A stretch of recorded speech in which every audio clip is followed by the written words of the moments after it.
Hello and welcome to our viewers. My name is Jason Togut, Program Assistant at the National Committee on U.S. China Relations. Joining me today are Earl Carr and Carolyn Kissane. Earl Carr is Chief Global Strategist at Pivotal Advisors, where he manages the global research team. He also serves as Adjunct Professor at NYU's Center for Global Affairs. Dr. Carolyn Kissane is the Academic Director of the Graduate Programs in Global Affairs and Global Security, Conflict, and Cybercrime at the NYU Center for Global Affairs. She also serves as Director of the School of Professional Studies' Energy, Climate Justice, and Sustainability Lab, and a professor teaching graduate courses on the geopolitics of energy, comparative energy politics, environment and resource security, and climate change and security. Their full bios have been posted to our website.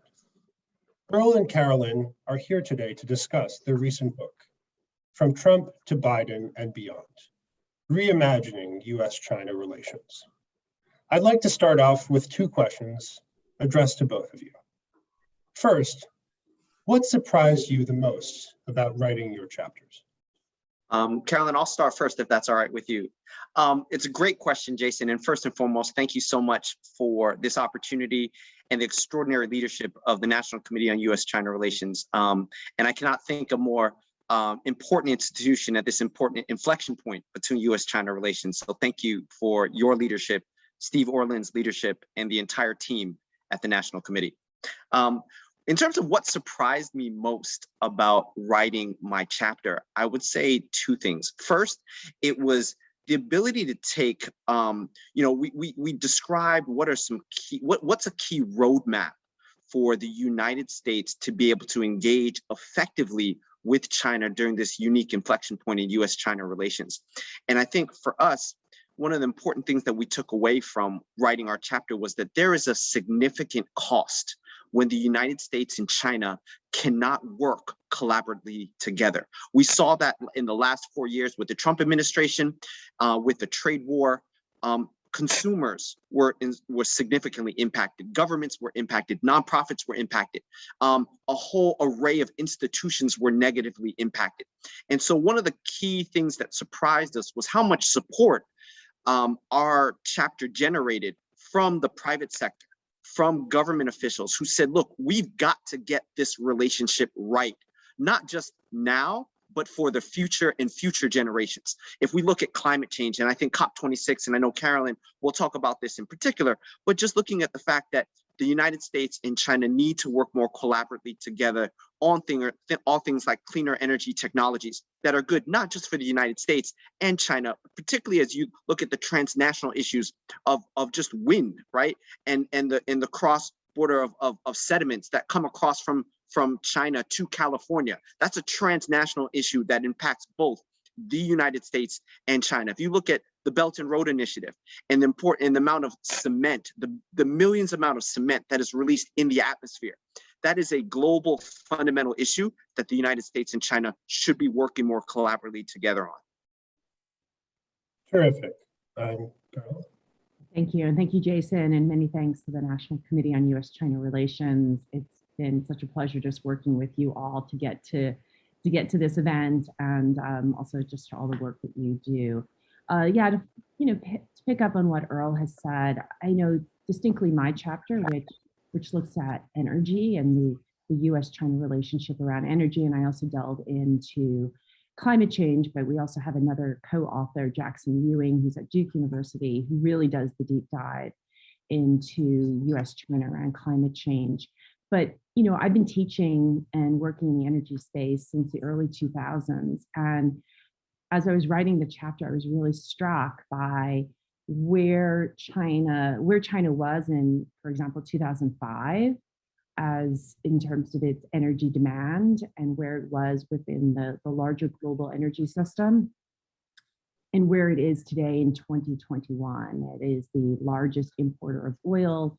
It is a energy giant, both in terms of what it needs and what it's also supplying. So, just to echo what Earl had said around, clean energy technologies, China is very much at the forefront of solar manufacturing, wind wind manufacturing, wind turbines, so many of the technologies that we need in the larger global energy transition and deep decarbonization, many of those technologies will and are coming out of China. So there's a real demand for the US and China to find better ways to cooperate and to collaborate. And,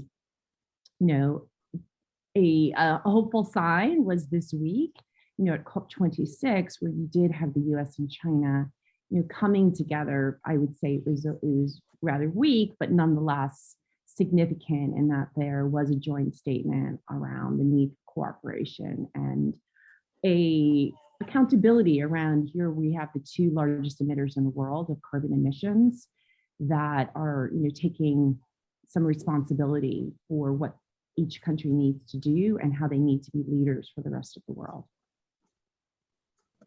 Terrific, thank you so much. Well, both of you certainly touched on my second question, which is related to the policy of engagement. So can we even make a strong case for the policy of engagement in the United States? I believe, both of you sort of touched on this, but, the policy of engagement has come under increased scrutiny. Several notable scholars in the United States, Kurt Campbell, current government official, has claimed that engagement is dead.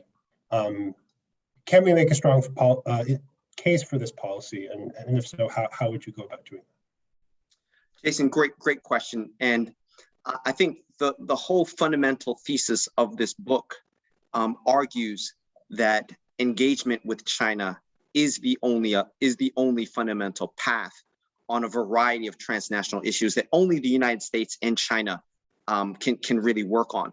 And I'll touch on a few of these issues. Number one, when we look at just the proliferation of nuclear weapons or a potential conflict occurring in the South China Sea, the cross-Straits, I think it's so critically important that the United States and China get to a point where we establish important codes of conduct. We establish some basic modicums of communication where the saber rattling, we're able to ratchet down the saber rattling so that we have a basic modicum of understanding, so that we're not, in one case, over predicting or underestimating China's abilities and vice versa.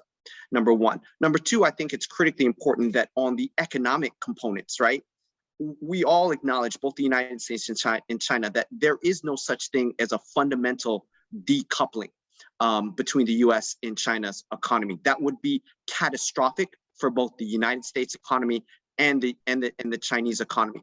And if you ask people, both in the private sector and governments, they will privately acknowledge that that's not really realistic to be able to fundamentally decouple our economies. And so I think it's so important that even if we cannot find common ground on human rights, and we have very significant disagreements on, and when you look at issues of Xinjiang, Tibet, and a whole variety of other human rights issues, or if we look at the issue of where COVID comes, the origins of COVID, that cannot and should not preclude us from trying to find common ground on a plethora of other important transnational issues, like transnational crime, like transnational health issues. And I think about, there's so many references to the Cold War between the United States and China. Well, I think if we look at the Cold War, I think you'll find that at the pinnacle of the Cold War, the United States and Russia could not agree on who should have and possess nuclear weapons, but they could agree on one thing, and that was eradicating polio. And so you saw for the first time scientists from the United States and Russia working together in concert at the United Nations and a variety of other institutions. And for the first time, we were able to eradicate polio. And I think that when the United States and China, through a framework of engagement, have a common purpose, have a common goal, I think we can achieve so much on a variety of transnational issues. Couldn't agree with Earl more. He touched upon some of the points that I was going to raise, especially on the economic front around, this idea of decoupling. It's farcical on so many different levels. We just have to sort of look at our lives and look at, how products from China are very much part and parcel of our everyday lives. Also, I'm at New York University. I mean, we have deep engagement with Chinese students across the U.S. higher education ecosystem There are I think it's about 200,000 students come to the United States to study, and they are important to the economics of higher education in the United States. And of course, on the, both on the energy and the climate front, on energy, the United States is a very large producer of oil and natural gas that we then make into liquefied natural gas. And we sell that oil and some of that gas, that LNG, to China. So there already is many areas of engagement. And around climate change, I think, again, going back to what I said earlier, and it's interesting, some people are noting that U.S. climate envoy John Kerry and China's climate envoy Xi Jinping, forgive the pronunciation, had a already existing relationship that was forged in 2014 when the United States and China really came together ahead of Paris in 2015 to say, listen, it really does matter what happens here. And if the US and China do not come out on some common footing, then the rest of the world will not follow. So this week, where there was a lot of, if you only look 10 days ago at the start of the climate conference in Glasgow, people were very pessimistic. It did not look like there was going to be any kind of engagement between the United States and China. Xi was not showing up in Glasgow. President Biden was making disparaging comments about China's absence. And yet, just 2 days ago, you have the United States and China coming out with a joint statement. So I tend to be more optimistic about engagement, recognizing that, of course, there are some very significant areas where China does pose a threat, and the United States sort of needs to also be on competitive footing. But overall, I tend to see where we must engage and where we have to create deeper areas of engagement. Jason, if I could make one quick point of something that Carolyn raised that's so critically important, is on the issue of Chinese students coming to study in the United States. The Institute of International Education, IE, puts out a report every year. From 2019 to 2020, about 393,000 Chinese students studied in the United States. If you look at the number of American students that studied in China during that same period, it's roughly about 10,000. And that number has declined, that number is declining. And so when you look at the whole ecosystem of innovation that has occurred in the United States, and just look at the number of companies in Silicon Valley, from Zoom to a variety of other innovative technologies. Those came from immigrants who came from other countries, whether it be China and various other countries. And I think it's so important that we continue to foster policies that encourage and support Chinese students that come to the United States, not just for fueling the United States economy, but these students oftentimes end up working as engineers in a variety of companies, from Microsoft to Facebook to you name it, and have been an important engine of growth for the United States. Many of them also go back to China and work in a variety of companies there. So this is a win-win situation for both the United States and China. So any policies that are antithetical to decreasing immigration to the United States is not fostering a stronger economic cooperation to both the United States and China. Thank you so much. Hopefully, from your mouths to policymakers' ears in Washington, I sincerely hope that they take what we're saying at the National Committee and many other similar institutions very seriously and understand the cost of not engaging China. Yes, absolutely. And it was one of the recommendations that we put in our book as well. Terrific. Well, over to you, Earl. Chapter 1 discusses this paradigm of offense and defense, with China playing offense and the United States playing defense. It mentions the United States needs to define a winning strategy. In your mind, in the long run, what does winning look like? That's a great question, and it's controversial from many reasons, because as the United States and our notions of American exceptionalism, we don't take well to losing. We can't envision a world where the United States is number 2. But if we face the fundamental reality of where growth trends are going. If China's economy continues to grow the way that it is, I mean, we saw second quarter growth at about 7.9%. We saw third quarter growth about 4.9%. And even though it's slowing, but if you look at the trajectory of growth, China is expected to surpass the United States in the future. We can debate on when that is, but the reality is that if current trends continue, that is the trajectory. Number one. Number two, I think it's important to understand that what does winning look like in the United States, and is that, you know, the United States and China in many ways has looked at parity with the United States as an important fundamental way of legitimacy within the Chinese government, but more importantly, for the modernization of China's economic growth and development. You saw this in the 1960s with, you know, parity with nuclear weapons, right, and nuclear technology. And there was a great piece in the New York Times just last week in which China, by the year 2030, is expected to have about 1,000 nuclear warheads.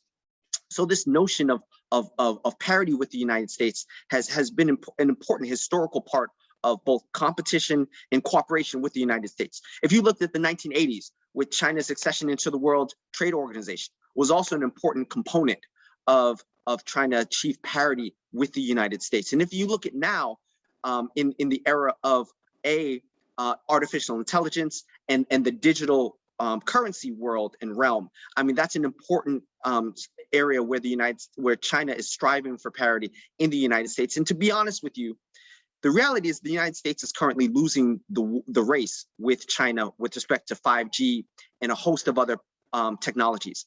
If you look at the numbers of inventions and just patents that the United States, that China has established year to date, and through its inception, MIT put out this great report.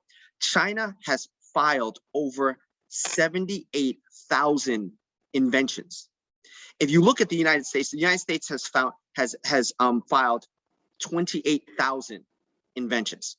So just looking at those basic concepts, you know, what does winning look like? I think for the United States, I think it's being able to calibrate and understand that, look, at some point, all hegemons fall, and either you fall gracefully or you fall non-gracefully, right? And I think the important point for the United States is to be able to calibrate on a variety of issues where we don't miscalculate on the issues of Taiwan. We don't miscalculate, overplay our hand or underplay our hand with respect to China, but have an open, frank, and transparent conversation engagement on a variety of issues. Work with China where we can, confront and engage where we can't. Thank you so much. Well, one area where it seems the United States and China are both winning is on the climate front. Now, Carolyn, you mentioned in your chapter how it is likely that the U.S. and China will remain fiercely competitive going forward. What are some guardrails, if you will, that the United States and China can put up in the energy realm to prevent this competition from going south? So again, not to be repetitive, but you know, I think Wednesday's joint announcement is one sort of signal, right? If we look at what happens at these very large global conferences, that the signals that they send out, that it's a signal that there is this opening in the climate space for greater cooperation. That said, you know, I think we also have to recognize that this is not going to be, you know, a kind of a walk in the park between the U.S. and China. I think that the fierce competition is going to remain. You know, Earl gave the data on the number of new patents coming out, right? That's technological superiority, right? Who's going to hold it is an area where there's really fierce competition. If the United States were to say, listen, we're no longer going to import solar panels, or we're going to put restrictions on companies and in the supply chain for renewable energy technologies, batteries. There's a lot of areas where things could go south. if policies are put into place that are more restrictive than expansive around energy exchange, around exchange of technological innovation, that is part of, I think it's really interesting when we're thinking about what deep decarbonization looks like, because we have a lot of technologies that do exist, but we also have a lot of technologies that don't yet exist that we need.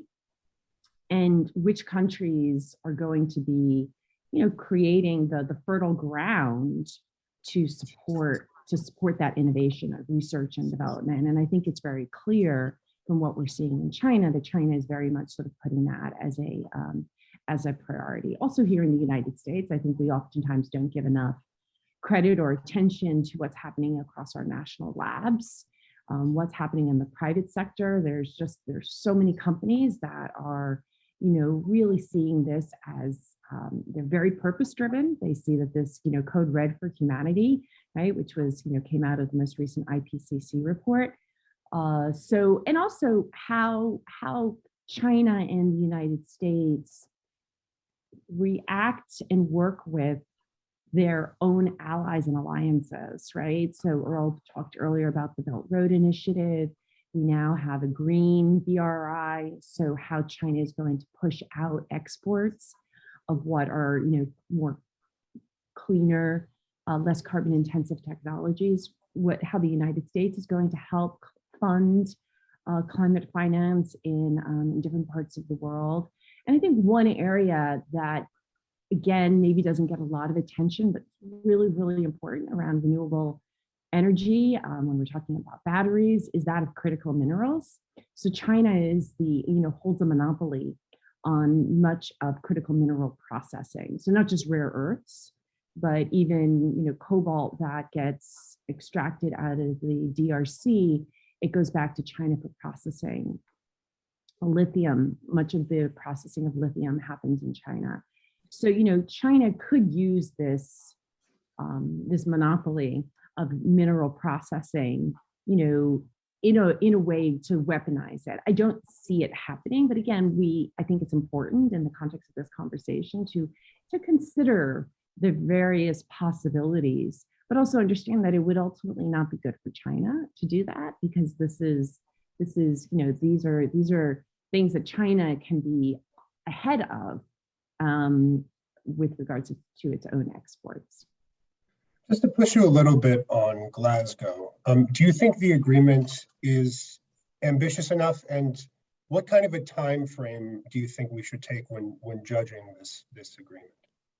So it's a great question, and I would say that it's absolutely not rigorous enough, that it really lacks in substance. So good words, it sounds great on paper, but when you start looking for more of the specifics, you're not going to find them. And so there's, as Glasgow wraps up, lots of questions as to whether or not we're still not, this call for we have to stay within 1.5 degrees, that neither the United States nor China is coming out of Scotland having done enough to commit to staying within 1.5. So most scientists are saying that given all the commitments that were made in Glasgow, that we're about 2.7, 2.8 degrees of warming, that is ahead of us.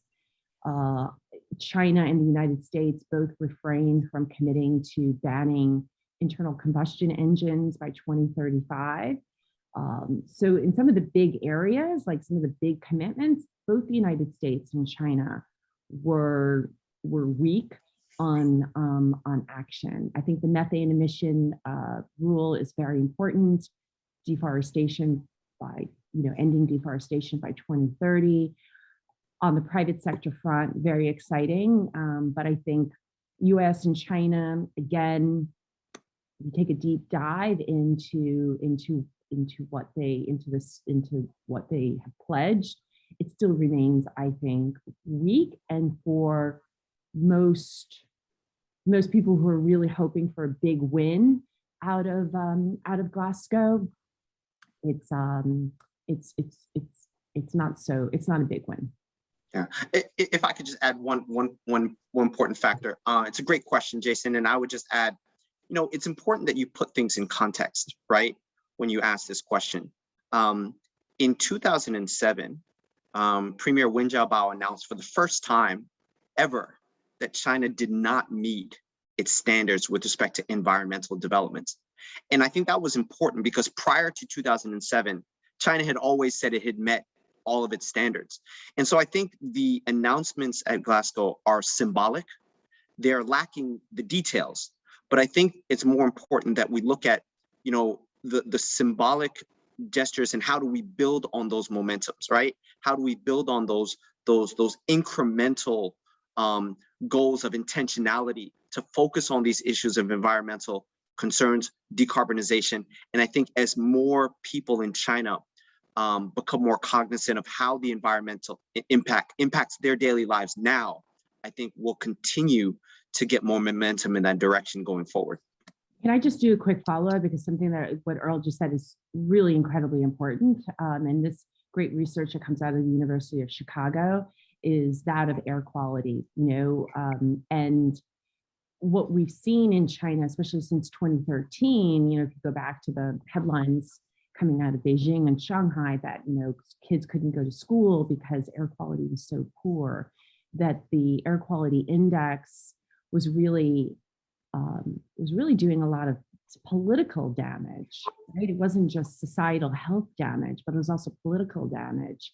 And we have seen a reduction in negative air quality data coming out of China, especially from Shanghai and Beijing. And Chinese leaders understand that the environment matters, that the health of their cities, of their provinces matter. And when that starts to really fall, that can create some, seismic changes that can be very, very damaging to the party. So I don't believe this is just lip service. I think we have seen some very significant changes that have happened in China. They need to do a lot more. It's still very coal dependent, over 60% of, that can't change overnight.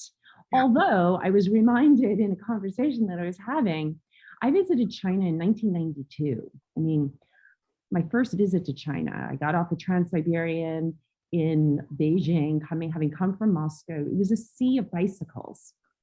Very few cars were on the road. Beijing was not a very developed city.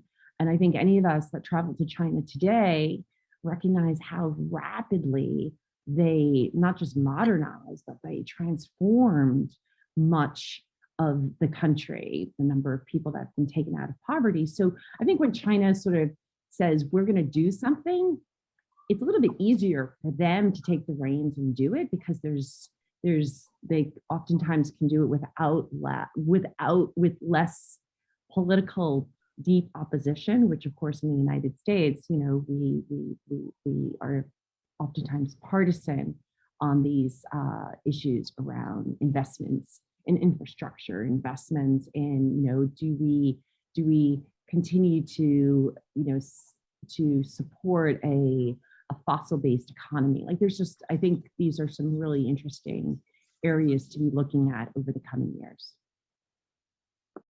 So Earl, so we just touched on investment a little bit. I'd like to push you a little bit on the investment question. It was recently announced, Financial Times recently announced that global holdings of Chinese stocks and bonds had risen to 1.1 trillion US dollars. That's up over $120 billion in 2021. And investors are investing more directly onshore as opposed to through offshore instruments such as New York Stock Exchange and the NASDAQ. Do you see this as a permanent shift? Do you think that people are just going to start investing more directly in renminbi, or is this just a result of regulators? That's a great question. I think there's several components within your question. I think number one, I think that there will be continued investment from Chinese companies into the United States in the future, and I say that for a variety of reasons. Number one, when you speak to Chinese investors that list, Listing in China, in Shanghai, listing in Hong Kong is important, but to be known as a global company, you want to list in a foreign exchange, and it's really critically important that it's the prestige, it's the ability to raise capital, not just in China, but in a variety of different institutions. And so being able to list in the United States, in New York, on Wall Street, being able to list in London will continue to be important for the foreseeable future. The regulatory side will be harder. There's going to be more hoops that Chinese companies have to go through. We saw this in particular after the whole Luckin scandal, where Luckin essentially used a similar it was kind of like the Starbucks equivalent, but there was a endemic fraud. You saw the valuation of Luckin decreased by over 50%, and there were huge, and that sent a huge, the implications of that sent huge reverberations around Americans investing in Chinese companies. What are the broader implications of that? But to get to your question, I think in the foreseeable future, Chinese companies will continue to list in the United States, London, and various other exchanges.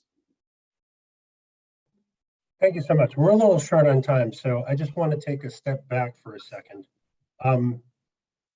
Given the souring nature of the U.S. China relationship, I just was wondering, is the China generalist career path dead? I mean, previously you had people who studied Chinese, maybe went into the intelligence committee or a community, or did something along those lines, and just having this Chinese language knowledge was enough to have a career in China. Do you think that path is still open, or do people really just have to specialize more now? It's a great question. So I first went to China in 1998, and similar to Carolyn, I went a few years after Carolyn. I was following in her footsteps, and I think for me it was personal. I'm half Chinese. My father's Black from Jamaica, and I've never really been able to connect with my Chinese heritage, and so it was a really fascinating and unique experience for me. And then it turned into, when I saw the energy and the transformative, things that are taking place in China, similar to Carolyn's story. I remember studying at Beijing Normal University. I was on a foreign dorm, and there were 20 of us, and there was one phone for all 20 of us. And I had to wait 20 minutes to call and speak to my sister, who had just given birth to my new nephew, and hear his voice for the first time. And then 20 years later, working professionally in Shanghai, working for HSBC Bank, traveling on a high-speed rail train using a strong Wi-Fi network that I was going beyond the firewall of China because the network was better, and I was using a phone that was being manufactured in factories in several provinces nearby. I think just speaks volumes to the transformative changes. And I think that for people who want to work in China and be known as a China expert, just knowing Mandarin in and of itself is not going to be enough. I started off as being a China specialist. I then got a scholarship to study in Japan and studied at International Christian University, spent a year studying in Tokyo, but then started broadening and wanted to get an understanding of China within the broader realm of East Asia and broader Southeast Asia. So I did my master's thesis on China and its economic free trade agreement with ASEAN, and did field research in Thailand, Malaysia. So I think for the China experts of both yesterday, today, and tomorrow, I think, really the notion of a globalized China, that it's not learning China in and of itself, but understanding China within the broader East Asia, Japan, South Korea, East Asian allies, but also China, understanding China within the broader framework of Southeast Asia, Central Asia, and the broader global community, I think will help differentiate China experts going forward. Thank you. I wonder, Carolyn? Yeah, no, I commend anyone who's studying Mandarin. I do think it's so critical. I think if you're, as a generalist, right, if you're to have that language capability, and I think it gives you an opportunity then to kind of understand multiple sectors, right, to be able to sort of jump in because you have that linguistic capability to understand the context. So I would very much say that if continue to study Chinese, and that should be something that the United States also better supports in terms of scholarships. I think it's really critical. It's a critical language for the United States, and it's one that we should be doing a lot more to help U.S. students to study, and to, going back to what Earl said earlier, is just to be sending more students to China, right? Because there's clearly a very significant imbalance between the student exchange. It always helps to have an area that there's, if it's cyber, if it's energy, if it's, international relations, if it's, peace and conflict, but something that, but if you can marry that with language, that just catapults you into positions. I think it makes you more competitive. So I would say that definitely I continue to support what it means to be a generalist, but to marry being a generalist with an area that's a kind of an area of specialization, that you can bring something in addition to your sort of more broad understanding and of China and linguistic ability. Yeah, and I'll say one other quick thing is language is critically important, like what Carolyn said, but also having the cultural competence is also very important. Understanding, what certain things do you not send as gifts in China. I remember learning, when I studied in China, like 不要送礼, right? Like not give a pair, and or sending a clock, right? Because of cultural, implications of that, of what that means. And so I think in our very globalized, society, understanding both the language, but marrying that with the culture and the cultural competence is also very critically important. Well, thank you so much. That's very instructive, especially for young people in this field like myself, who are really sort of trying to navigate this very, very difficult environment in U.S. China relations. Well, thank you so much, Carolyn and Earl, for joining me today. We've only just really scratched the surface of some of these critical issues, but I do think this conversation has really made a strong case for engagement and the costs for decoupling, which is really what I was hoping to highlight today. Thank you so much to our viewers for staying with us. And just a reminder, the title of the book is From Trump to Biden and Beyond, Reimagining U.S. China Relations, and it's available anywhere you buy your books. If you like this interview, please be sure to check out our website and subscribe to our newsletter so you can keep up to date on the latest of all of our programming. And thank you very much for tuning in today. Thank you, Jason. Thank you, Jason.